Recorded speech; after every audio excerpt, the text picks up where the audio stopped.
Hello dear students, कैसे हैं आप। आज हम क्लास 11th का introduction to three dimensional geometry को आगे बढ़ाते हैं। 12.2 एक्सरसाइज हमारी चल रही थी जिसमें 1 2 3 क्वेश्चन हमने करा दिया था। थर्ड पार्ट में हम देखते हैं कि 4 पॉइंट दिया हुआ है ए बी सी डी। पहले पॉइंट को हम -1 2 1 को ए मान लेते हैं। सेकंड पॉइंट आपका 1 -2 5 को बी मान लेते हैं। 4 -7 8 को सी मान लेते हैं और आप 2 -3 और 4 को हम डी मान लेते हैं। तो 4 डिस्टेंस हमें निकालना पड़ेगा, A B B C D और डी ए। आपको दिखाना है कि ये पैरेललोग्राम के वर्टिसेस हैं। तो पैरेललोग्राम के वर्टिक्स के लिए क्या होना चाहिए कि अपोजिट साइड बराबर होनी चाहिए, तो दो दो पेयर बराबर होने चाहिए और उसके बाद डायगोनल्स इक्वल होने चाहिए। तो आपको A B B C D D A चारों डिस्टेंस निकालोगे तो आप देखोगे कि इनके क्रॉस जो ए और सी का आप देखोगे और बी डी का डायगोनल तो निकालोगे, ए बी सी डी और ए सी और बी डी 6 डिस्टेंस आपको निकालना पड़ेगा। यहाँ पर A B C D parallelogram के वर्टिसेस आपको दिखाना है कि वर्टिसेस हैं कि नहीं है। आप वेरीफाई करो तो ए बी सी डी।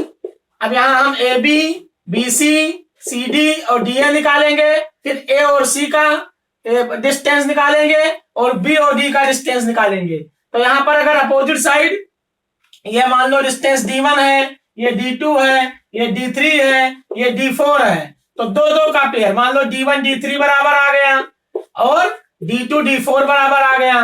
तो और उसके बाद में ये आपका D5 AC को हम D5 मान लेते हैं और BD को हम D6 मान लेते हैं। तो D5 D6 बराबर आ गया, D5 और D6 बराबर आ गया। तो इसका मतलब क्या हुआ कि ये पैरेललोग्राम के वर्टिसेस हैं। अगर किसी एक कंडीशंस में ये बराबर नहीं आता है तो पैरेललोग्राम के वर्टिसेस नहीं है। तो यहाँ तो D1 D2 कोई भी दो पेयर बराबर हो जाए, D1 D2 और D3 D4 ऐसे भी बराबर हो सकते हैं, क्योंकि आपको ये नहीं पता है कि कौन सा आपका D1 D2 D3 D4 कहां से ABCD मानना है। तो दो दो पेयर का ये बराबर होना चाहिए। उसके बाद ए और सी एक पॉइंट जंप करके D5 और D6 बराबर होना चाहिए। तो पैरेललोग्राम में क्या होता है कंडीशंस कि opposite sides are parallel and equal and diagonals are also equal. In a parallelogram opposite sides are parallel and equal and diagonal is also equal. तो इतना चीज आपको वेरीफाई करना पड़ेगा। अगर ये कोई एक कंडीशंस फॉलो नहीं करेगा तो इसका मतलब ये पैरेललोग्राम के वर्टिसेस नहीं है, ये आपको चेक करना है। समझ में आया बच्चा? सौरभ, हाँ, अगला क्वेश्चन हम करते हैं। Question number 4, find the equation of this set of points which are equidistant from the point 1 2 3 and 3 2 -1। आपको यहां पर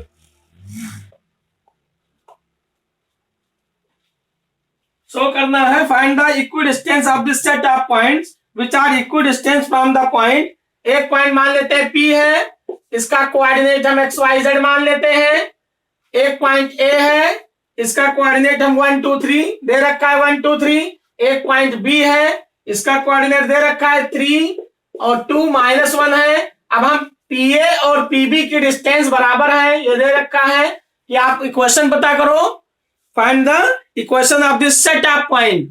आप इक्वेशन फाइंड आउट करो which are equidistant from the point 1 2 3 and 3 2 -1। तो दो पॉइंट है आपके 1 2 3 और 3 2 -1।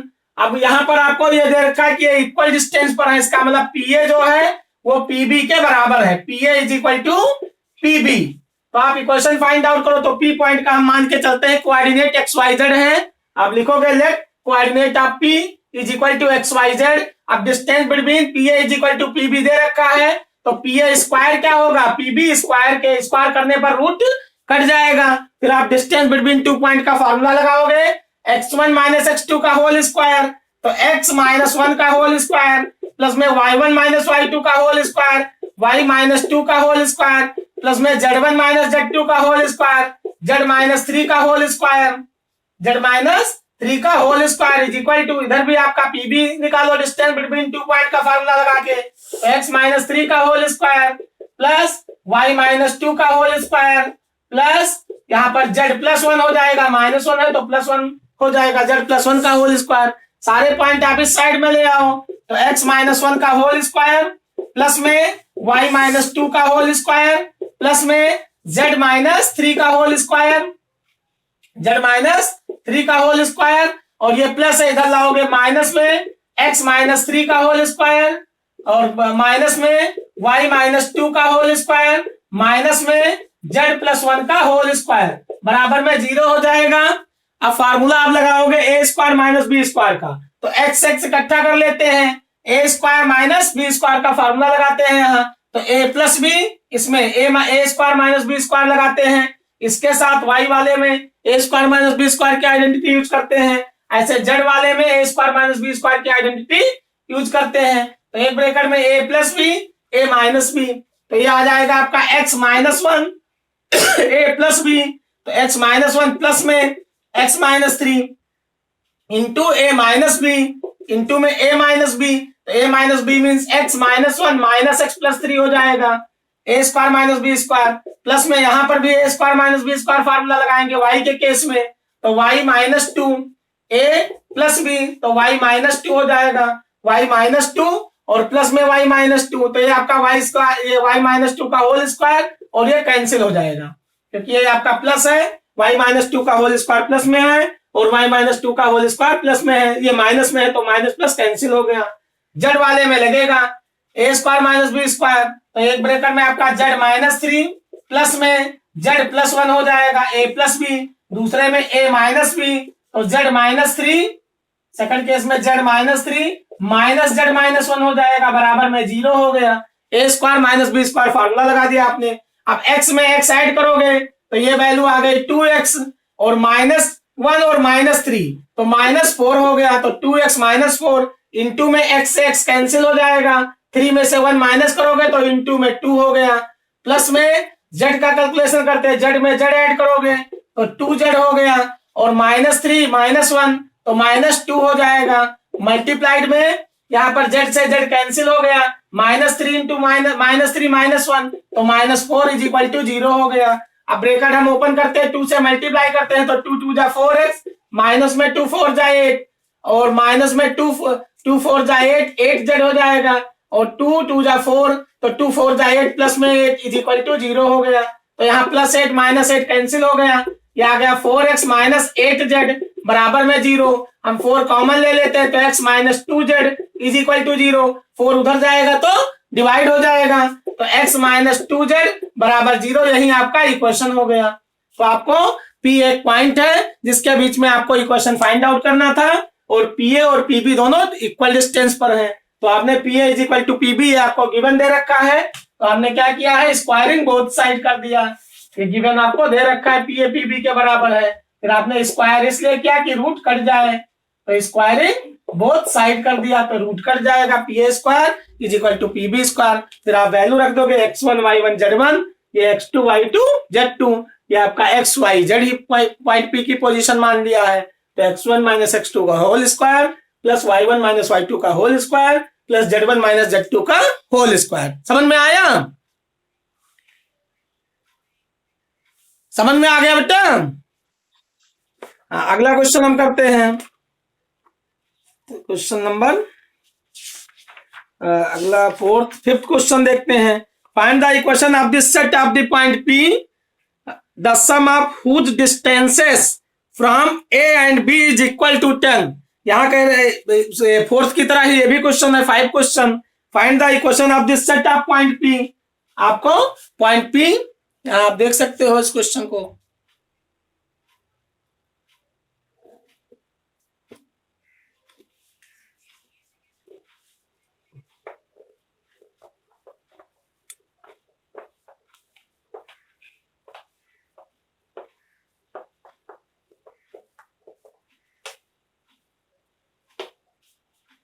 find the equation of this set of point P, the sum of whose distances from A and B। A point दे रखा है, एक पॉइंट P है जिसका कोऑर्डिनेट हम मान लेते हैं x y z है, एक पॉइंट A है इसका कोऑर्डिनेट दे रखा है 4,0,0, एक पॉइंट B है इसका कोऑर्डिनेट दे रखा है -4 0 0।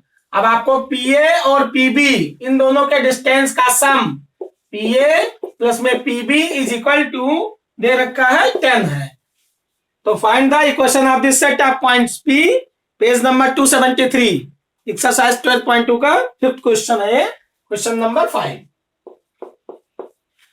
Find the equation of the set of points P, the sum of whose distances from A 4, 0, 0 and B minus 4, 0, 0 is equal to 10। ये दे रखा है कि PA और PB की डिस्टेंस क्या है, 10 के बराबर है। तो आप स्क्वायरिंग बोथ साइड कर दो, तो PA, क्योंकि यहाँ PA जब डिस्टेंस निकालोगे तो रूट लगेगा, तो आप लिखोगे यहाँ स्क्वायरिंग बोथ साइड, कट जाए तो आप लिख सकते हो squaring both side, squaring both side, दोनों तरफ स्क्वायर करो, तो PA प्लस में PB का whole square is equal to 10 का होल स्क्वायर हो जाएगा। 10 का होल स्क्वायर 100 हो गया, तो यहाँ पर PA स्क्वायर प्लस में PB स्क्वायर प्लस में 2PA into PB is equal to 100 हो गया। ये इसको उधर ले जाओगे PA स्क्वायर PB स्क्वायर, तो 2PA इंटू में PB बराबर हो जाएगा 100 माइनस में ब्रैकेट में PA स्क्वायर और प्लस में PB square, PA square plus में PB स्क्वायर। अब आप कैलकुलेशन करोगे यहाँ, तो 2PA into PB is equal to 100 minus PA square plus PB square. अब PA की वैल्यू निकालो, तो डिस्टेंस बिटवीन 2 पॉइंट का फार्मूला क्या होगा, PA स्क्वायर की वैल्यू निकाल लो, तो x1 माइनस x2 का होल स्क्वायर, x माइनस 4 का whole square plus y1 minus y2 का होल स्क्वायर, y माइनस 0 का होल स्क्वायर प्लस में z1 माइनस z2 का होल स्क्वायर, z माइनस 0 का होल स्क्वायर। ये हो गया आपका PA square, distance between 2 point का फार्मूला। x1 माइनस x2 का होल स्क्वायर, तो x माइनस 4 का whole square plus y1 minus y2 का होल स्क्वायर, तो y माइनस 0 का whole square plus z1 minus z2 का whole square, that is z minus 0 का whole square is equal, ये आपका PA स्क्वायर हो गया। सॉल्व कर लेते हैं, तो x माइनस 4 का होल स्क्वायर प्लस में y स्क्वायर प्लस में z स्क्वायर हो गया PA स्क्वायर। ऐसे हम PB स्क्वायर की वैल्यू निकालेंगे डिस्टेंस बिटवीन 2 पॉइंट का फार्मूला लगा के, तो x प्लस 4 हो जाएगा x1 माइनस x2 का whole square plus y1 minus y2 का होल स्क्वायर, तो y माइनस 0 का होल स्क्वायर हो जाएगा प्लस में z1 माइनस z2 का होल स्क्वायर, तो z माइनस 0 का होल स्क्वायर। ये आ गया आपका x प्लस 4 का होल स्क्वायर प्लस में y स्क्वायर और प्लस में z स्क्वायर। ये हो गया PB स्क्वायर की वैल्यू। यहाँ हम वैल्यू पुट करेंगे 2PA इंटू PB। जब आप PA लिखोगे तो रूट लग जाएगा, यहाँ रूट हो जाएगा, तो PA स्क्वायर जब लिखोगे तो यहाँ पर वैल्यू आपका, तो 2PA इंटू PB ऐसे रखते हैं, PA PB स्क्वायर की वैल्यू रखते हैं, तो यहाँ पर 100 माइनस में PA स्क्वायर, PA की वैल्यू रखोगे x प्लस 4 का होल स्क्वायर, x माइनस 4 का होल स्क्वायर और प्लस में y स्क्वायर प्लस में z स्क्वायर और प्लस में PB स्क्वायर की वैल्यू रखोगे, तो x प्लस 4 का होल स्क्वायर और प्लस में y स्क्वायर और प्लस में z स्क्वायर हो गया। सॉल्व करोगे तो 2PA into PB is equal to 100 minus में यहाँ पर ब्रैकेट आपका x माइनस 4 का होल स्क्वायर और प्लस में x प्लस 4 का होल स्क्वायर। सॉल्व करोगे तो x square a square plus b square, 4 का स्क्वायर 16 हो गया, माइनस 2ab, तो 2 4 जा 8x हो गया, प्लस में y स्क्वायर और प्लस में z स्क्वायर, y स्क्वायर में y स्क्वायर ऐड करोगे तो 2y स्क्वायर हो जाएगा, y स्क्वायर में y स्क्वायर ऐड करो तो 2y स्क्वायर, z स्क्वायर में z स्क्वायर ऐड करो तो 2z स्क्वायर हो गया, और x प्लस 4 का होल स्क्वायर इसको करोगे तो x स्क्वायर प्लस में 16 और प्लस में 8x हो जाएगा। यहाँ plus minus 8x plus 8x cancel हो गया, तो ये वैल्यू आ गई 2PA इंटू में PB is equal to 100 minus में x स्क्वायर ऐड करो तो 2x स्क्वायर और प्लस में 2y स्क्वायर प्लस में 2z स्क्वायर और 16 प्लस में 32 हो जाएगा। ये वैल्यू 16 में 16 ऐड करोगे तो 32 हो जाएगा। आप यहां देख सकते हो, ये दिखाई दिया बेटा। अब हम 2 कॉमन ले सकते हैं, यहाँ पर हम 2 कॉमन ले लेंगे इस वाले इक्वेशन में, 2 कॉमन ले लो। ये समझ में आया इतना?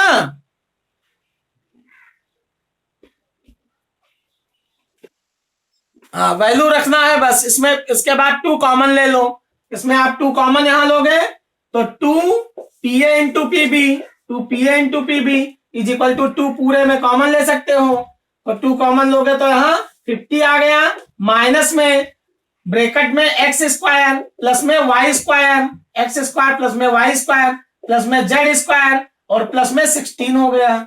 अब 2 से हम 2 कैंसिल कर सकते हैं, तो P A into P B बराबर में 50 माइनस में x square plus y square plus z square और प्लस में 16 हो गया। अब पी ए और पी बी की वैल्यू जो हम रखेंगे तो यहाँ रूट रखेंगे, रूट में आ जाएगा ये एक्स माइनस 4 का होल स्क्वायर और प्लस में y square plus z square और यहाँ पर एक्स प्लस 4 का होल स्क्वायर। फिर से आप स्क्वायरिंग बोथ साइड करो, स्क्वायरिंग बोथ साइड करो यहाँ, जिससे आपका रूट कट जाए पी ए की वैल्यू।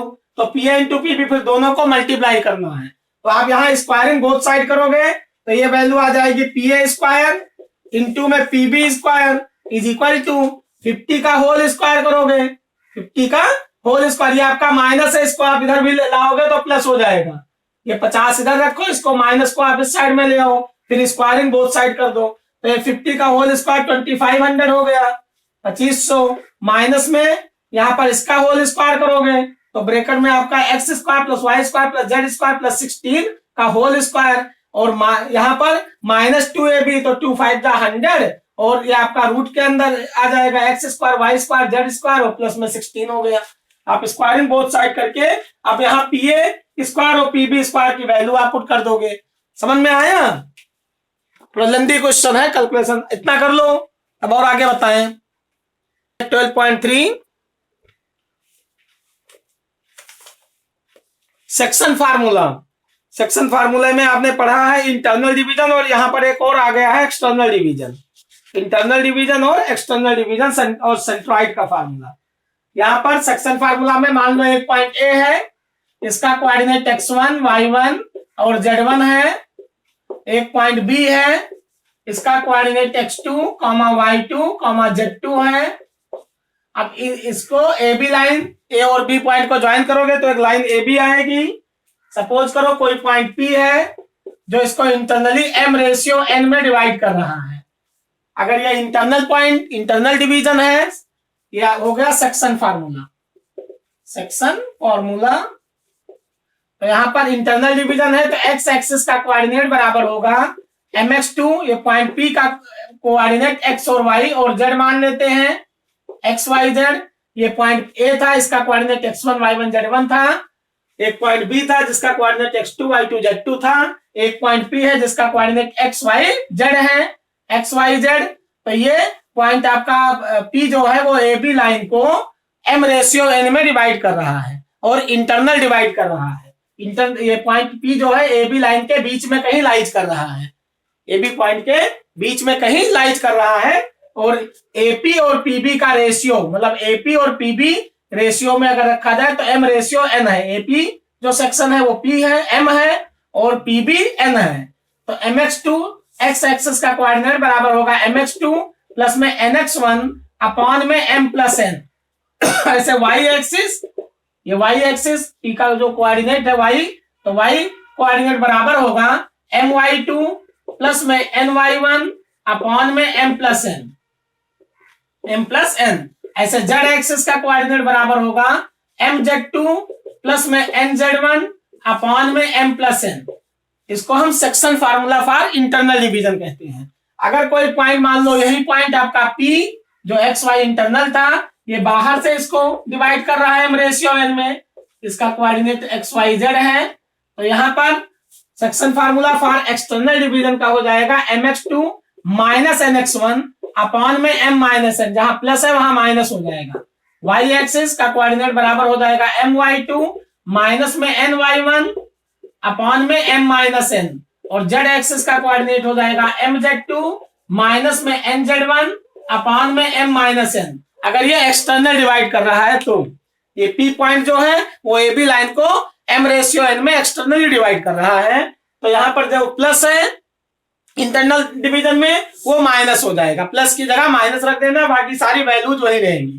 तो mx2 माइनस nx1 अपॉन में m माइनस n हो जाएगा। y is equal to my2 minus ny1 upon में m माइनस n हो जाएगा।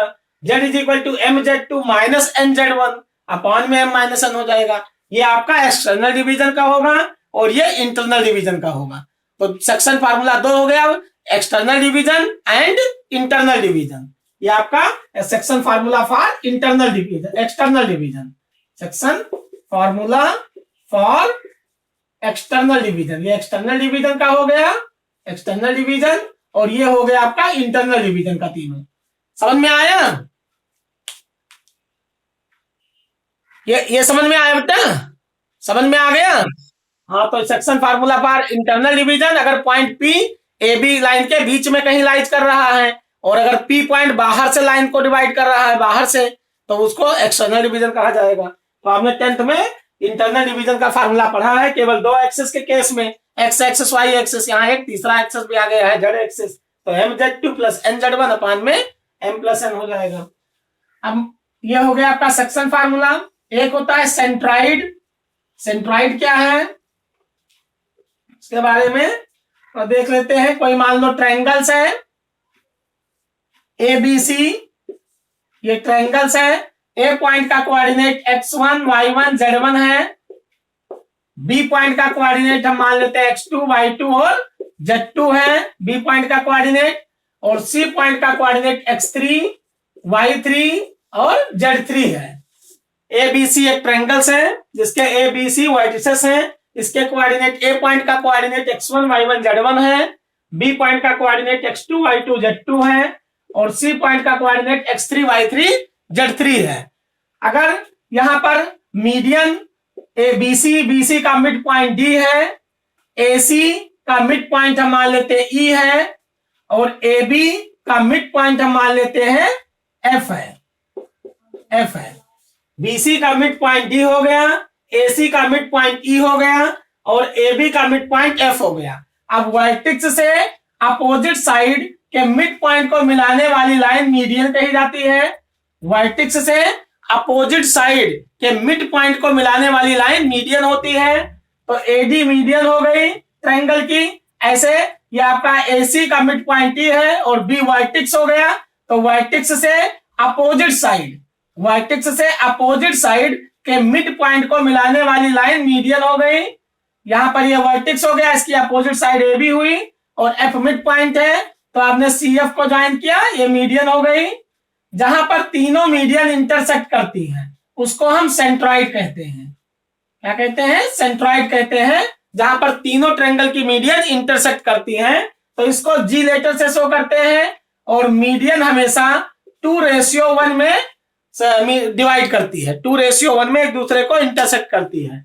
इसका मतलब AG आपका 2 है और GD 1 है, BG 2 है और GE 1 है, ऐसे CG 2 है और FG 1 है। तो 2:1 में मीडियन इंटरसेक्ट करती है। सेक्शन फार्मूला से हम डेराइव भी कर सकते हैं या डायरेक्ट यहाँ पर हम फार्मूला अप्लाई कर देते हैं। तो यहाँ मीडियन का फार्मूला होता है जहां पर सेंट्रॉइड का फार्मूला इज इक्वल टू, जब ये 2:1 में हो गया तो m और n पता हो गया और इसका हम मिड पॉइंट निकाल लेते हैं x2 प्लस में x3 अपान में 2, y3 प्लस में y2 प्लस y3 अपान 2 हो गया और z2 प्लस z3 अपान में 2 हो गया। क्योंकि मिड पॉइंट का फार्मूला क्या होता है? x1 plus x2 by 2। Mid point मतलब 1:1।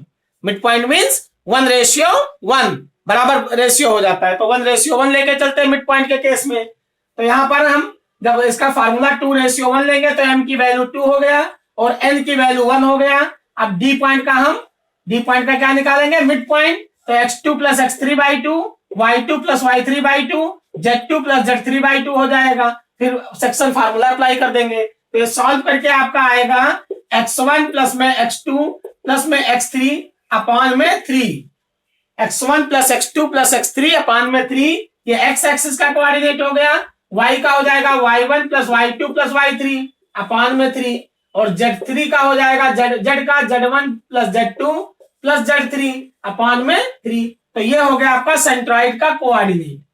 सेंट्रॉइड का कोऑर्डिनेट क्या हुआ? x1 plus x2 plus x3 अपान में 3, y1 plus y2 plus y3 अपान में 3 और z1 plus z2 plus z3 अपान में 3। तो ये आपका सेंट्रॉइड का फार्मूला हो गया। आप यहाँ पर एग्जांपल 9 देख भी सकते हो कि सेंट्रॉइड यहाँ पर find the coordinates of the centroid of the triangles whose vertices are x1 y1 z1, x2 y2 z2 and x3 y3 z3। तो 2:1 मान करके कैलकुलेशन किया गया है यहाँ पर सेंट्रॉइड का। तो अब हम इसके क्वेश्चंस करते हैं। तो सेंट्रॉइड और आपका सेक्शन फार्मूला दो ही इस एक्सरसाइज में यूज है। एक्सरसाइज 12.2 हम स्टार्ट करते हैं। Find the centroid, find the coordinates of the point which divide the line segment joining the point -2 3 5 and 1 -4 6 in the ratio 2:3 internally। तो इंटरनली में प्लस फार्मूला लग जाएगा mx2 + nx1 अपान m + n, my2 + ny1 अपान में m + n और mz2 + nz1 अपान में m + n। और externally 2:3 externally दिया है, इंटरनली और एक्सटर्नली, तो एक्सटर्नली आपका निगेटिव हो जाएगा साइन m और n के बीच में, और इंटरनली में प्लस हो जाएगा। तो दोनों आपको निकालना है। तो हम क्वेश्चन अब 12.3 करते हैं एक्सरसाइज। ये हो गया एक्सरसाइज 12.3। हम पहला क्वेश्चन स्टार्ट करते हैं। Find the coordinate of the point. एक पॉइंट ए मान लेते हैं, इसका कोऑर्डिनेट -2 3 और 5 है। एक पॉइंट बी मानते हैं, इसका कोऑर्डिनेट दे रखा है 1 -4 और 6 है। ए बी लाइन को ज्वाइन करो। पी कोई पॉइंट है जो इसको 2:1 में डिवाइड कर रहा है, 2:3 में। हमें पी पॉइंट का कोऑर्डिनेट पता करना है, तो हम इसको एक्स वाई जेड मान लेते हैं। अब आप एक्स एक्सिस का कोऑर्डिनेट का फार्मूला लगाओगे, तो mx2 + nx1 अपान में m + n। तो mx2 m ये m है, ये n है, ये x1 y1 z1 है, ये x2 y2 z2 है। तो x1 mx2 मतलब 2 इंटू x2 मीन्स 1 हो गया, प्लस में nx1 3 इंटू -2 हो गया, अपान में m + n 2 + 3 हो गया x एक्सिस का कोऑर्डिनेट। ऐसे y एक्सिस का फार्मूला लगाओगे, y एक्सिस का कोऑर्डिनेट, तो my2 means 2 into y2 means 4 हो गए -4, प्लस में ny1 n की जगह 3 इंटू y1 की जगह 3 अपान में m + n, तो 2 + 3। ऐसे z का कोऑर्डिनेट का फार्मूला लगाओगे, mz2 m मतलब 2 इंटू z2 मीन 6 हो गया, प्लस में nz1 तो 3 इंटू z1 की वैल्यू 5 हो जाएगी, अपान में m + n तो 2 + 3। तो ये आपका mx2 + nx1 अपान में m + n, m की जगह 2 n की जगह 3, x1 y1 z1, x1 के प्लेस पर -2, y1 के प्लेस पर 3, z1 के प्लेस पर 5, और x2 y2 z2, x2 की जगह पर 1, y2 की जगह -4 और z2 की जगह 6। कैलकुलेशन करोगे तो 2 1 जा 2, माइनस में 3 2 जा 6, अपान में 2 में 3 ऐड करो 5 हो गया। y एक्सिस का कोऑर्डिनेट देखते हैं, ये तो x का हुआ, m 2 इंटू -4 -8 हो गया, प्लस में 3 3 जा 9, अपान में 2 में 3 ऐड करो 5 हो गया। ऐसे z एक्सिस का कोऑर्डिनेट देखते हैं, 2 6 जा 12 और प्लस में 3 5 जा 15, अपान में 2 में 3 ऐड करो 5 हो गया। अब यहाँ पर 2 में से 6 माइनस करो तो -4/5 हो गया। यहाँ पर 9 में से 8 माइनस करोगे तो 1/5 हो जाएगा, और यहाँ 12 में 15 ऐड करोगे तो 27/5 हो गया। तो 3 पॉइंट आपके पी पॉइंट का कोऑर्डिनेट पता हो गया, -4/5, 1/5, 27/5। ये आपका पॉइंट पी की पोजीशन हो गई इस केस में। तो ये इंटरनली डिवीजन हुआ। ऐसे एक्सटर्नल डिवाइड करोगे तो यहाँ प्लस जो है वो माइनस हो जाएगा, प्लस की जगह माइनस रख दोगे। फार्मूला mx2 - nx1 अपान m - 1, my2 - ny1 अपान m - n हो जाएगा। जो प्लस है यहाँ वो माइनस हो जाएगा, कैलकुलेशन कर लोगे एक्सटर्नल डिवीजन के केस में। गिवन दैट क्वेश्चन नंबर 2 हम देखते हैं। Given that p 3 2 -4 and q 5 4 -6 and r 9 8 -10 are collinear, find the ratio in which q divide pr। तो यहाँ पर ये पॉइंट दिखाना है कि कॉलिनियर है। तो आपको कॉलिनियर का केस हमने बताया था। कॉलिनियर में क्या होता है कि तीनों ये कोई भी दो डिस्टेंस को ऐड करो, तीसरी के बराबर आ जाए, या आप सेक्शन फार्मूले से कर सकते हो, या आप mx2 + nx1 से एक रेशियो मानो दो पॉइंट का, कि मान लो k/1 में एक पॉइंट डिवाइड कर रहा है। आप सेक्शन फार्मूले से कैसे करोगे?